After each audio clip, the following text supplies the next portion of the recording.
welcome to the first episode of The Fighting Force. I'm your host, Rodolfo Roman. In this show, we are going to tackle word for word, step by step, what happened yesterday on UFC's 101 Declaration.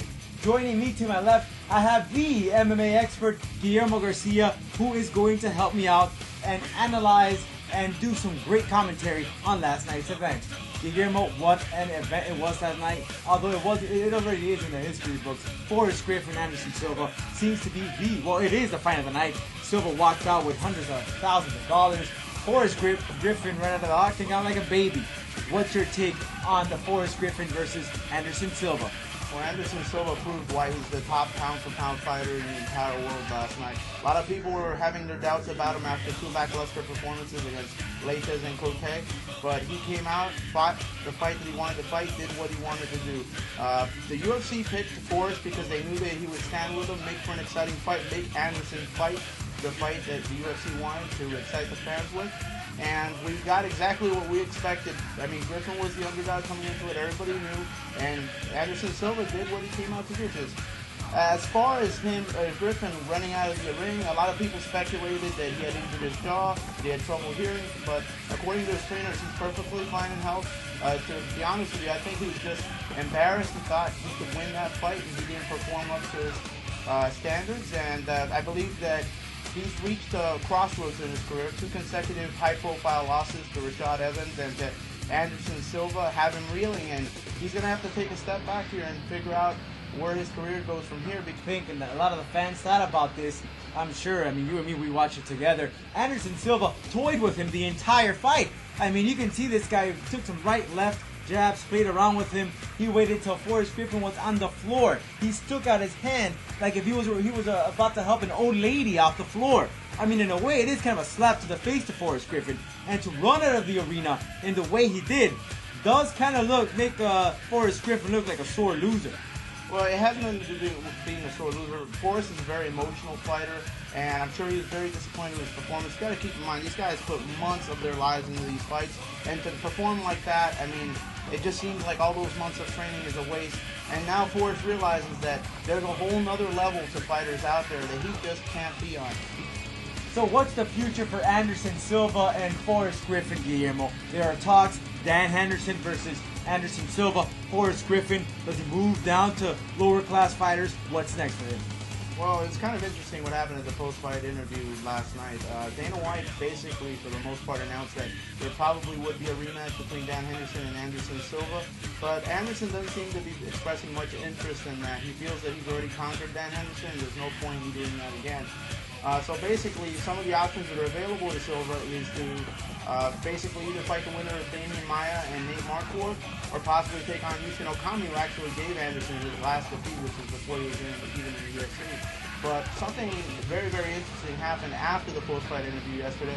Ed Suarez, Anderson Silva's manager, walked up to Dana White with the idea that Anderson forfeit the middleweight title, just give it up, and move up to light heavyweight permanently. The only issues with that, which came up during the press conference, is that Lyoto Machida, Anderson Silva's best friend, is the light heavyweight champion of the world, and both fighters have come out in interviews in the past and stated that they refuse to fight each other. Dana White, though, thinks with enough money involved in the fight that any fight can be made, so we'll see what happens with that. As far as Forrest Griffin is concerned, like I said, he is at a crossroads in his career at this point. Obviously, he's not going to be the champ anytime soon, it seems, again. So it seems like the kind of fighters he might want to be fighting at this point are the types like Thiago Silva, maybe a rematch against Keith Jardine, maybe Luis Vanya-Kane. The people like that, people that are up and comers, maybe a John Bones Jones who's really got to prove himself against an elite fighter. So we'll see what happens with Forrest. It'll be interesting to see how he bounces back from his tough defeat. And let's see if Anderson Silva versus Machida, and I know a lot of fans are asking for it. I know you're a big Machida mark, so let's see if that dream fight happens in the near future here in the UFC. And now turning now to BJ Penn versus Tony Florian, who actually we're seeing that fight right now. BJ Penn versus actually Tweak, which happened last year. Guillermo, what happened to BJ Penn? He seemed a little frustrated. He seemed a little tired going on to the third round. But when he least expected, Tony Florian was surprised with a nice rear naked choke. Tell me what happened in that fight. What is next for BJ Penn and Kenny Florian. Florian, we've read a lot of articles on him. The man was working very hard. It was a second title fight, and unfortunately he came a little short. Who knows if he is going to get another title shot? What's going on with this bout last night? Well, BJ Penn, he's always been considered to be one of the most talented fighters in mixed martial arts. A lot of people question his training regimen. He's always been one of the most talented, the quickest American to ever achieve a black belt in Brazilian Jiu-Jitsu. He's got all the technical skills. It's just a matter of whether he's motivated enough, whether he trains hard enough.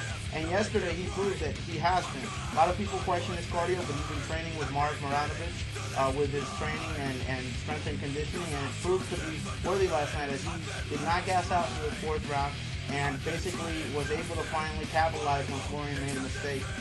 Florian, you know, it's another one of those situations where a fighter who's good at all things goes up against a great fighter, and BJ proved that he's a great fighter. Used his Brazilian Jiu-Jitsu to submit a Brazilian Jiu-Jitsu black belt in Kenny Florian, proving that BJ is the best 155-pound fighter in the world. So does BJ Penn have competition in his weight class? I mean, he obviously can't beat Georges St-Pierre. It's already happened twice. What's next for BJ Penn in this category? BJ is not going to be moving up to the welterweight division anymore. I think he wants to solidify his legend in the lightweight division, prove that he is the greatest lightweight to ever fight in the UFC. His next fight's pretty obvious right now. It's Diego Sanchez, former Ultimate Fighter winner. And Diego's been on a tear since entering the 155 division. As Kenny Florian's concerned, back to the drawing board, 2 opportunities, the lightweight title. Unfortunately, it just seems like he doesn't have what it takes to be the lightweight champion. Fantastic fighter, might be the #2 guy in that division for years to come. A fight I'd like to see for Kenny is against a guy who's been making waves recently, Frankie Edgar.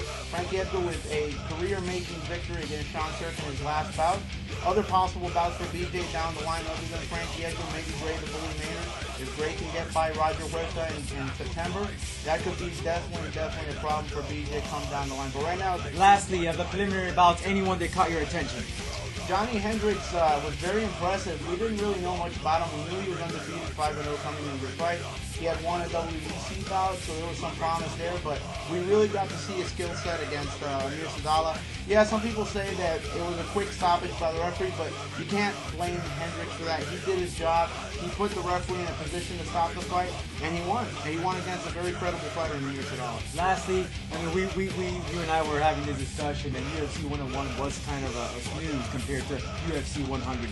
What can we expect in UFC 102 when Couture hits up the main event? Right, well, Nogueira and Couture is going to be a heck of a main event. 2 legends of the sport, 2 future Hall of Famers. It's going to be interesting to see how that fight stacks up. If Couture can stay out of Nogueira's submissions, then he's definitely got a very good chance of winning that. And Nogueira's striking did not look very good against Mir, who himself is not a very revered striker. So we'll see. I believe that Randy will try to keep that fight standing, and we'll see some dirty boxing from Randy. If he could avoid the submission, he's got really good skills. All right, Guillermo, well, thank you very much for your expertise on mixed martial arts, and keep it tuned here to The Fighting Force. We will have a recap show on the WEC show, and also next week with the Strike Force, and again UFC 102. So we are going to analyze and have a lot of commentary on the world of mixed martial arts. So keep it tuned here to The Fighting Force. For Guillermo Garcia, I'm your host, Rodolfo Roman. Till next time, here on The Fighting Force.